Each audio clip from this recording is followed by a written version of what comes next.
Hi friends, ಎಲ್ಲರಿಗೂ ನಮಸ್ಕಾರ. Bharat versus south Africa ಮೊದಲನೇ ಟೆಸ್ಟ್ ಪಂದ್ಯದಲ್ಲಿ ನಮ್ಮ ಭಾರತ ತಂಡವು ಎರಡನೇ ದಿನದಾಟದಲ್ಲಿ ತುಂಬ ಹಿಂದುಳಿದಿದೆ ಅಂತ ಹೇಳ್ಬೋದು. ಹೌದು ಫ್ರೆಂಡ್ಸ್, ಇವತ್ತಿನ ದಿನದಾಟದಲ್ಲಿ ಡೀನ್ ಎಲ್ಗರ್ ಅವರ ಬ್ಯಾಟಿಂಗ್ಗೆ ನಮ್ಮ ಭಾರತ ತಂಡದ ಬೌಲಿಂಗ್ ಧೂಳಿಪಟ ಆಗಿದೆ ಅಂತ ಹೇಳ್ಬೋದು. ಹೌದು ಫ್ರೆಂಡ್ಸ್, ಮೊದಲನೇ ಟೆಸ್ಟ್ ಪಂದ್ಯದಲ್ಲಿ ನಮ್ಮ ಭಾರತ ತಂಡವು ಫಸ್ಟ್ ಇನ್ನಿಂಗ್ಸ್ನಲ್ಲಿ ಮೊದಲು ಬ್ಯಾಟಿಂಗ್ ಮಾಡಿ 245ಕ್ಕೆ ಆಲ್ಔಟ್ ಆಗಿದ್ದಾರೆ.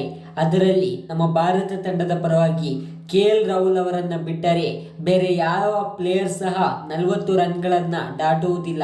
ಇನ್ನು ಫಸ್ಟ್ ಇನ್ನಿಂಗ್ಸ್ನಲ್ಲಿ ನಮ್ಮ ಭಾರತ ತಂಡದ ಪರವಾಗಿ KL ರಾಹುಲ್ ಅವರು 7th ಅವೇ ಸೆಂಚುರಿಯನ್ನು ಬಾರಿಸಿದ್ದಾರೆ. ಇದರಲ್ಲಿ KL ರಾಹುಲ್ ಅವರು 4 ಸಿಕ್ಸ್ಗಳೊಂದಿಗೆ 101 ರನ್ಗಳನ್ನು ಗಳಿಸಿ ಮೊದಲನೇ ಇನ್ನಿಂಗ್ಸ್ನಲ್ಲಿ ಔಟ್ ಆಗಿದ್ದಾರೆ.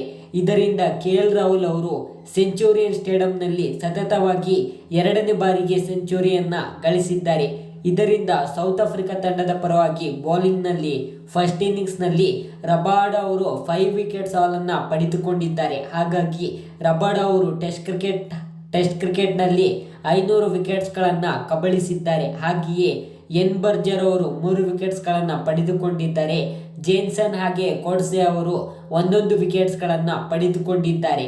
ಇನ್ನು ಎರಡನೇ ಇನ್ನಿಂಗ್ಸ್ ಅಂದರೆ ಸೌತ್ ಆಫ್ರಿಕಾ ಮೊದಲನೇ ಇನ್ನಿಂಗ್ಸ್ನಲ್ಲಿ ಡೀನ್ ಎಲ್ಗರ್ ಅವರು ಸೌತ್ ಆಫ್ರಿಕಾ ತಂಡದ ಪರವಾಗಿ 115 ರನ್ಗಳನ್ನು ಗಳಿಸಿ ಅವರು ಟೆಸ್ಟ್ ಕ್ರಿಕೆಟ್ನಲ್ಲಿ 14ನೇ ಸೆಂಚುರಿಯನ್ನು ಬಾರಿಸಿದ್ದಾರೆ.